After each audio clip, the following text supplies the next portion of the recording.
Olá, pessoal! Esse é o Fala Super Renata, meu novo podcast, e esse é o primeiro episódio em que eu vou falar sobre feminismo. Para quem está me conhecendo agora, eu sou a professora Renata Furtado de Barros e espero que esse espaço sirva para dividir com vocês os meus pensamentos, críticas e estudos sobre a área do direito e especialmente sobre aqueles temas que eu mais gosto de tratar, como defesa de direitos humanos, direito internacional, diversidades e, obviamente, feminismo, que é o tema desse primeiro episódio. Espero que vocês gostem dos conteúdos que vão vir por aqui. Me segue lá no Instagram. O meu Instagram é profa.renatafurtado-de-barros. Bom, vamos começar o nosso primeiro episódio então. O tema do episódio desse podcast é o feminismo. E eu quero discutir com vocês um pouco sobre esse movimento que vai funcionar como um ponto de partida de outras várias discussões que a gente vai fazer por aqui, no Instagram e também no meu canal de YouTube. O feminismo é um movimento social nascido das revoluções burguesas do século XVIII e XIX, na Europa e nos Estados Unidos. Obviamente que aqui eu estou me referindo ao feminismo ocidental, que inicialmente parte do contexto de lutas de mulheres brancas, burguesas e heterossexuais por direitos e por igualdade na sociedade. O feminismo hoje, graças a Deus, é muito mais do que era no século XIX. Mas, infelizmente, muitos opinam e falam de forma crítica sobre o feminismo sem nunca tê-lo estudado ou refletido cientificamente sobre o assunto. Apesar de ter a sua história contada a partir dessa origem ocidental, o feminismo tem que ser reconhecido como um movimento plural, de inclusão dos mais diversos contextos, de classes sociais, etnias, nacionalidades, religiões, orientações sexuais, ideologias ou qualquer outro fundamento que possa ser percebido como forma de exclusão das mulheres da vida em sociedade em pé de igualdade com os homens. É papel do feminismo colocar a mulher como centro do debate político e científico da modernidade, permitindo às mulheres a vivência empoderada de suas próprias vidas, ou seja, nos permitindo estabelecer de forma livre a sua própria constituição como sujeitos de direitos. O movimento feminista é hoje, na verdade, conhecido como vários feminismos e tem a preocupação de incorporação das pluralidades humanas, abrangendo perspectivas que sejam simultaneamente globais e também regionais, para a defesa da dignidade das mulheres de forma plural e diversa. Não existe, gente, feminismo nos contextos de evoluções democráticas atuais que seja alheio à luta pela desconstrução de qualquer forma de preconceito. Esses preconceitos limitam a pessoa a viver de forma digna e livre a própria vida. E por isso, qualquer forma de preconceito e de aprisionamento é também uma forma de ser antifeminista. As diversas formas de feminismo que a gente encontra na sociedade partem de um único problema que precisa ser solucionado.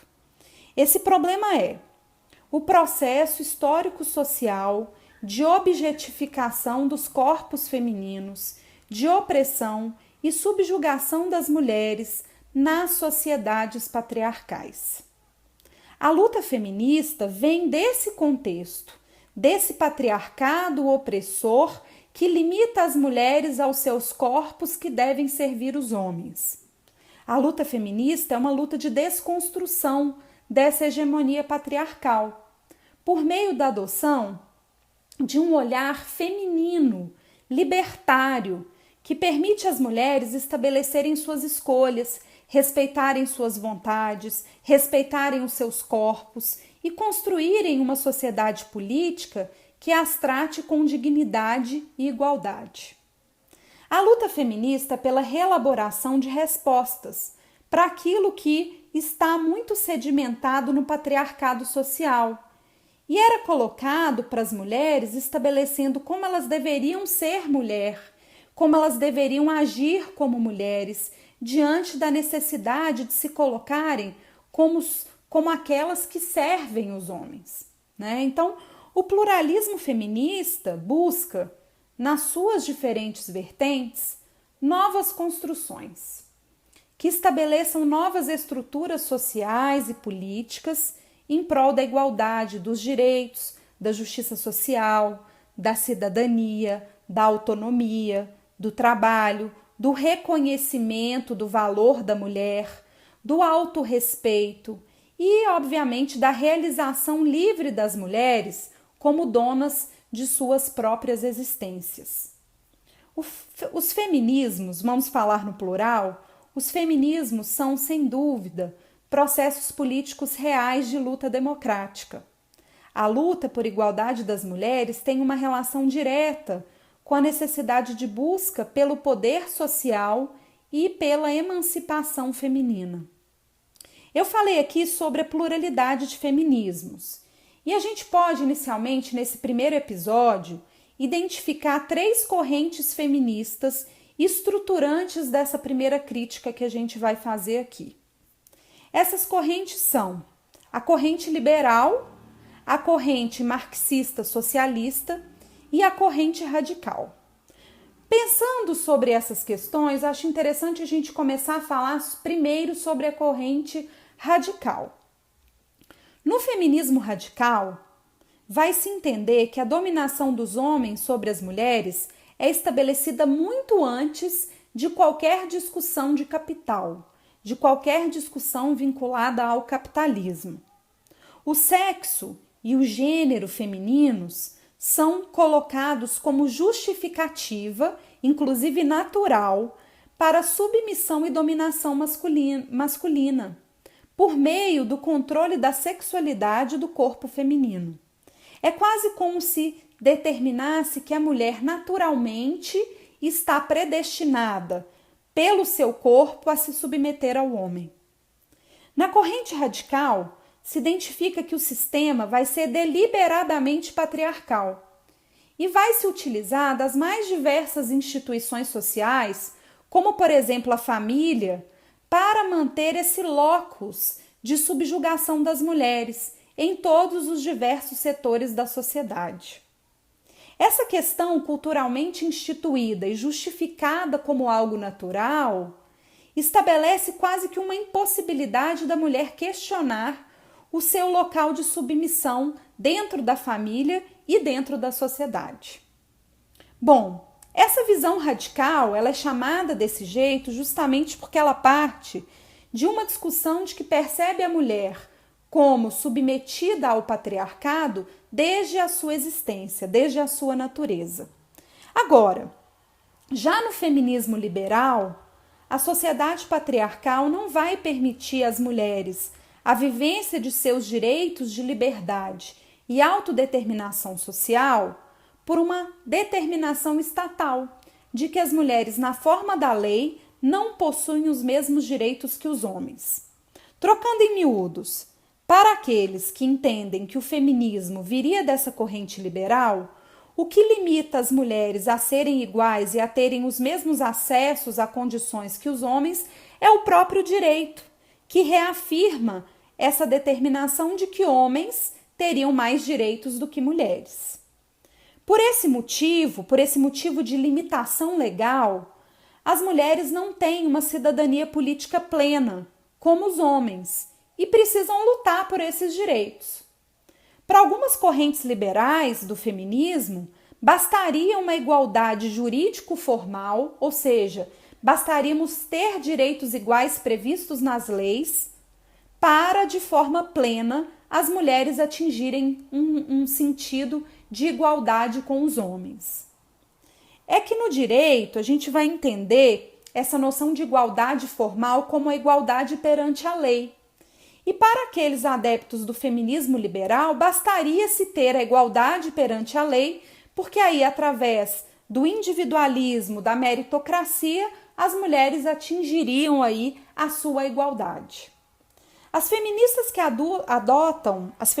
que adotam essa postura liberal, elas criticam o discurso de vitimização feminina e vão entender que o caminho individual e meritocrático, aliado a essa igualdade jurídica, seriam suficientes para o estabelecimento de uma sociedade justa. Bom, é interessante entender essa perspectiva, inclusive porque, se não houver nem mesmo a igualdade formal estabelecida na lei, como que as mulheres poderiam discutir outras igualdades que viriam com outras formas de discussão feminista? Obviamente que muitos pensadores são críticos dessa visão do feminismo liberal, porque eles entendem que esse discurso de que a igualdade jurídica formal basta esconde outros contextos de violação das mulheres que estão além do direito, como, por exemplo, questões raciais, questões sociais, questões culturais, que também precisam ser levadas em conta na luta pela dignidade das mulheres e que dependeriam de uma luta por igualdade real, igualdade material. Bom, em contraponto à teoria do feminismo liberal, nós temos a corrente do feminismo socialista, conhecido também como feminismo marxista. Essa teoria parte da percepção de que a sociedade patriarcal se funda na luta de classes, porque estabelece uma opressão de gênero que alimenta essa máquina capitalista. O foco do feminismo marxista é a crítica à divisão do trabalho por gênero. E os adeptos dessa teoria vão entender que o grande sintoma da sociedade capitalista vem dessa submissão das mulheres a condições inferiores de trabalho para reafirmar suas posições de subordinação social nesse sistema patriarcal. O trabalho, é muito interessante perceber isso, porque por mais que o direito estabeleça que mulheres têm que ganhar a mesma quantidade que homens, que teriam que ter mesmo acesso ao mercado de trabalho que os homens, o que se percebe é que até hoje, culturalmente, está muito enraizada a noção patriarcal de que o trabalho destinado às mulheres, que muitas vezes inclusive é doméstico, não vai ser sempre remunerado e, quando remunerado ainda hoje, é visto com menos valor, tanto econômico quanto social, em relação ao trabalho do homem. Bom, independente da teoria feminista, e aí esse episódio é só uma introdução a essas reflexões feministas, independente da teoria feminista que a gente possa entender como ideal, eu quis tratar dessas três teorias porque eu acho que é importante estudarmos o feminismo reconhecendo o valor de cada corrente para a defesa plural de todas as mulheres em todas as suas diversidades. Não existe uma corrente melhor do que a outra. Todas as correntes têm a sua importância histórica e social. Aqueles que adotam uma postura feminista precisam ter cada vez mais uma bandeira que seja plural e defensora das diversidades. Quem se diz feminista tem que se preocupar com as diferentes classes sociais, as diferentes etnias, idades, orientações sexuais, nacionalidades, culturas, religiões e até mesmo estilos de vida. Eu aproveito esse primeiro episódio de podcast para fazer uma indicação de livro para vocês. Um livro que é curto, mas muito importante. O livro chama Sejamos Todos Feministas e foi escrito pela escritora nigeriana Chimamanda Adichie. Para finalizar, eu fecho esse primeiro episódio com um trecho desse livro. A Chimamanda diz, abre aspas, ensinamos as meninas a se encolher, a se diminuir, dizendo-lhes, você pode ter ambição, mas não muita. Deve almejar o sucesso, mas não muito. Senão você ameaça o homem. Se você é a provedora da família, finja que não é, sobretudo em público. Senão você estará emasculando o homem. Fecha aspas. Espero que vocês tenham gostado desse primeiro episódio. Até o próximo. Tchau, tchau.